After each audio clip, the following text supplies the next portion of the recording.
Hi hello guys, நம்ம இலக்கிய சீரியலில் என்னென்ன சுவாரஸ்யமான விஷயங்கள் நடக்க போகுதுன்ட்டு இந்த ஒரு குட்டி ப்ரோமோவாக பார்க்க போகிறாங்க. என்னென்ன சுவாரஸ்யமான விஷயங்கள் நடக்க போகுதுனாக்கா முக்கியமாக இந்த அஞ்சலிக்கு ஒரு பாடத்தை கற்றுக் கொடுப்பாங்க அப்படின்னு தான் பார்த்தோம் இந்த கோர்ட் சீனில். அதே மாதிரி தான் நம்ம கௌதம் என்ன பண்ணாருனாக்கா, எப்படியாவது இந்த டைமில் நம்ம நிரூபிக்கணும், நம்ம இலக்கிய எந்த ஒரு தப்பு பண்ணல அப்படின்ற ஒரு விஷயத்தை நிரூபிக்கார். ரொம்ப பாடுபட்டு இருந்தாங்க. அது மட்டும் இல்லைங்க, இந்த ஒரு டைமில் நம்ம கௌதம் என்ன பண்ணாருனாக்கா, என்ன நடந்தாலும் சரி என் பொண்டாட்டியை நான் வெளியே கொண்டு வந்துடுறேன் அப்படின்ற ஒரு மைண்ட் செட்டில் வந்துட்டார். அடுத்து என்ன நடந்துச்சுனாக்கா, அந்த இடத்துல ரெட்டை குழந்தையோட இவங்க இருக்காங்க. இவங்க கர்ப்பமாக தான் இருக்காங்கன்னு சொல்லிட்டு போலியாக டாக்டர் என்ன பண்ணிட்டாங்கனாக்கா ஆதாரத்தை கொடுத்துட்டாங்க. அந்த டைமில் தான் என்னாச்சு, எல்லாருமே ஒரு செகண்டில் இந்த டைமும் இந்த இலக்கியா ஜெயிலுக்கு தான் போக போகிறாளா அப்படின்னு சொல்லிட்டு யோசிக்க ஆரம்பிச்சிட்டோம். ஆனால் அங்கே நடந்தது என்னன்னாக்கா, எல்லாமே தலைக்கீழ மாறிடுச்சு. உடனே நம்ம கௌதம் என்ன பண்ணாருனாக்கா, கரெக்டான நேரத்தில் ஒரு ஆதாரத்தை கொடுத்து என்ன பண்ணாங்கனாக்கா, இப்போ அந்த இடத்துல கோர்ட்டில் சமைக்கிறாங்க.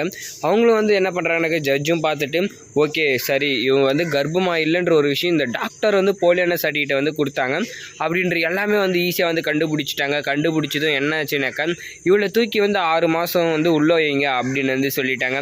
இவளை அரெஸ்ட் பண்ணுங்க அப்படின்னு சொல்லிட்டு போலீஸ் கையில் ஜட்ஜும் சொல்லிட்டாங்க. அங்கேருந்து நம்ம கார்த்திக் என்ன பண்ணாக்கா, ஒரு பக்கம் கஷ்டப்படுறாரு, இன்னொரு பக்கம் பார்த்தோன்னா எப்படியும் உண்மையை தெரியப்படுத்தினேன்.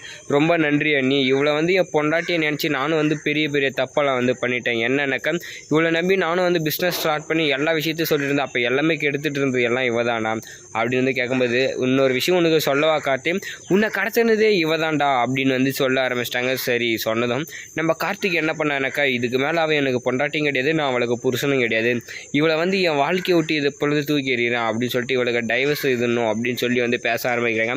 சரி அவசரத்தில் நீ எதுவும் தப்பாக பேசுகிற, கொஞ்சம் பொறுமையாக இருப்பா அப்படின்னு சொல்லிட்டு, நீ எதாக இருந்தாலையும் அவள் பண்ண தப்பு எல்லாத்தையும் முழுசாக தெரிஞ்சுக்கிட்டு அவளுக்கு தண்டனையை கொடு, கம்மியாக மட்டும் கொடுத்துறாத, ஏன்னா அவள் பண்ணது கொஞ்சம் நஞ்சம் கிடையாது, ஏகப்பட்ட பிரச்சனையாக இருக்குது அப்படின்னு சொல்ல ஆரம்பிக்கேன். என்ன நீ ஏன் எங்களுக்கு இதெல்லாம் நீங்கள் முன்னாடியே சொல்லலாம் அப்படின்னும்போது, இப்போ உன் பொண்டாட்டி கர்ப்பமாக இல்லைன்ற ஒரு விஷயத்த சொன்னதுக்கே நீ இவ்வளோ ஆட்டம் போடுற, அவள் பண்ண இன்னும் பெரிய பெரிய விஷயமெல்லாம் இருக்குது, அதெல்லாம் தெரிஞ்சால் என்ன பண்ணுவோம் அப்படின்னு சொல்லிட்டு தான் இருந்தாங்க. சரி நம்ம அஞ்சலி என்ன பண்ணாங்கனாக்கா, இப்போ அங்கேருந்து கோர்ட்லேருந்து கூட்டிகிட்டு போயிட்டு ஜெயிலில் இதுன்றாங்க. அந்த ஒரு நேரத்தில் நம்ம இலக்கியா காப்பாற்றினாங்க. இலக்கியா ஒரு வார்டனை காப்பாற்றினீங்களா ஜெயிலில், அவங்க என்ன பண்ணாங்கனாக்கா, நீதானா அந்த பொண்ணை உள்ளே அனுப்பிச்சி வச்சுது, உன்னை சும்மா விட மாட்டேன் அப்படின்னு சொல்லிட்டு கன்னத்துக்கே பலார்னு அவங்க அந்த வார்டனை அடிச்சிடறாங்க.